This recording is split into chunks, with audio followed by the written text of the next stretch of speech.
புனித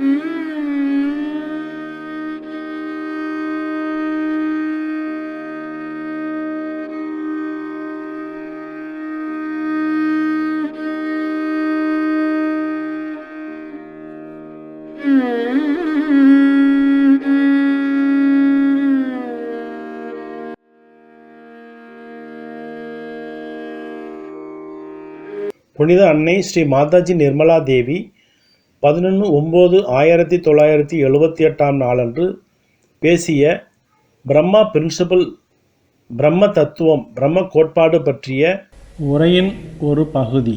இது பிரம்மாவின் கோட்பாட்டை பற்றியது. பிரம்மாவின் கோட்பாடு என்பது என்ன? அதன் இருப்பு எவ்வாறு உள்ளது?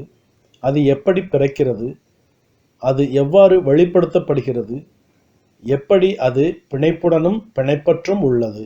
பிரம்ம கோட்பாட்டின் விளக்கம் என்பது பிரம்மாவிலிருந்து வேறுபட்டது. நான் பின்பற்றும் கோட்பாடு நான் என்னவாக உள்ளேனோ அதிலிருந்து வேறுபட்டது என்பது போல. இது மிகவும் நுட்பமான விஷயம் மற்றும் இதற்கு உண்மையான தியான நிலையிலான கவனம் தேவை. எனவே உங்கள் மனதின் அனைத்து விமர்சனங்களையும் தயவுசெய்து தள்ளி வைக்கவும். ஸ்ரீ மாதாஜியின் இந்த உரை மீது கொஞ்சம் நுட்பமான கவனம் தேவை. நீங்கள் அடிப்படையாக கொண்டுள்ள கொள்கைகள் நீங்கள் யாராக உள்ளீர்களோ அதிலிருந்து வேறுபட்டது போல், அதே வகையில் பிரம்மாவின் கோட்பாடு பிரம்மாவிலிருந்து வேறுபட்டது. ஆனால் அதுதான் பிரம்மா மற்றும் அதுவே பிரம்மத்தில் உள்ளது. ஆனால் பிரம்மா தன்னை தனது கோட்பாட்டாலேயே நிலைநிறுத்துகிறார். பரிமாணத்தில் பிரம்மா பரந்தகன்றவர், பெரிய உருவமானவர் என்று நீங்கள் கூறலாம். அதை நீங்கள் இன்னும் ஆழமானவர் என்றும் அழைக்கலாம். ஆனால் கோட்பாடு சூட்சுமமானது. இந்த கோட்பாடு பிரம்மாவுடன் பிரபஞ்சத்தின் படைப்பின் தொடக்கத்திலேயே உள்ளது. ஆரம்பத்திலேயே இது உள்ளது. ஆனால் இது அழித்தல் மற்றும் காத்தலுக்கு இடையில் உள்ள படைப்பின் நித்திய நாடகம் மற்றும் சமஸ்கிருதத்தில் அவர்கள் அதை ஸ்திதி என்று அழைக்கிறார்கள். நாடகத்தின் செயல்நிலை என்று நீங்கள் அதை அழைக்கலாம். உத்பத்தி, ஸ்திதி, லயா.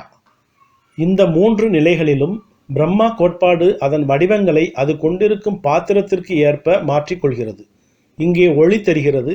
அதன் நிழல் அதை உள்ளடக்கிய கோலத்தின் வடிவம் போல் தெரிகிறது. அதுபோல தோற்றமளிப்பது என்பது மாயை. அது இல்லாத ஒன்றைப் போல தோற்றமளிக்கும், ஆனால் அது இல்லை. இந்த நிகழ்வுகள் மாயை எனப்படுகிறது. ஆகவே கோட்பாடு செயல்படுகிறது, பிரம்மத்தை துடிப்புடன் இயக்குகிறது மற்றும் பிரம்மத்தில் அனைத்து சக்திகளும் உள்ளன. அவை பின்னர் படைப்பை வெளிப்படுத்துகின்றன. ஆகவே கோட்பாடு என்பது அதுவே தெய்வீக சக்தி. அதன் ஆரா, ஒளி அல்லது அதை தக்க வைத்துக் கொள்ளும் விஷயமே முழுமையான பிரம்மம் மற்றும் அந்த பிரம்மாவுக்கு 3 சக்திகள் வழங்கப்பட்டுள்ளன. அதாவது 1 அழித்தல், 2வது உருவாக்கம், 3வது காத்தல். கோட்பாடு என்பது பிரம்மாவின் துடிப்பான சக்தி. அது ஓம் ஆக குறிப்பிடப்படுகிறது. ஓம் என்று நாம் கூறும்போது இது கிறிஸ்தவ ஜபத்திலும் ஆமென் என்று பயன்படுத்தப்படுகிறது. இதுவும் ஓம் போன்றதே, எந்த வித்தியாசமும் இல்லை. ஓம் என்று நாம் கூறும்போது உண்மையில் இந்த கொள்கையின் செயல் ஓம் வடிவத்தில் உள்ளது. இது போன்று அது உங்கள் நெற்றியில் எழுதப்பட்டுள்ளது. அதை நீங்கள் உள்ளே பார்க்க முடிந்தால் அந்த வகையில் இங்கே பார்க்கலாம். இந்த கொள்கைதான் கரு என்று நாம் கூறுகிறோம். இந்த கோட்பாடே தெய்வீக சக்தியின் கரு, ஹிரண்ய கர்ப்பா. பின்னர் அதே கோட்பாடு, அல்லது நீங்கள் விதை என்றும் அதை அழைக்கலாம், அது 3 நாடிகளாக, சேனல்களாக பிரிக்கப்பட்டு பிரம்ம தத்துவத்தின் படைப்பு, காத்தல் மற்றும் அழித்தல் சக்தியில் நுழைந்து அதில் வெளிப்படுகிறது. இது நதிகள் பாய்ந்து மண்ணில் ஊடுருவி அதில் வியாபித்து ஊட்டமளிப்பது போல, அதேபோல் பிரம்மாவின் இந்த கோட்பாடு பிரம்மாவை சுற்றியுள்ள பகுதியில் பாய்கிறது, ஊடுருவி சுறுசுறுப்பாக்கி மற்றும் ஊட்டமளிக்கிறது. ஆகவே மகத் சித்தா அல்லது கடவுளின் கவனம் என்று அழைக்கப்படும் கவனம் இந்த கோட்பாட்டில் இருக்கும்போது பிரம்மா அதை பார்ப்பதில்லை. நீங்கள் கவனமாக கேட்கிறீர்களா? சர்வ வல்லமையுள்ள கடவுளின் கவனம் கோட்பாட்டிலிருந்து நகர்கிறது. அது அதிலிருந்து விலகாது. நதி பாயும்போது அது அதன் மூலத்தை விட்டு வெளியேறாது.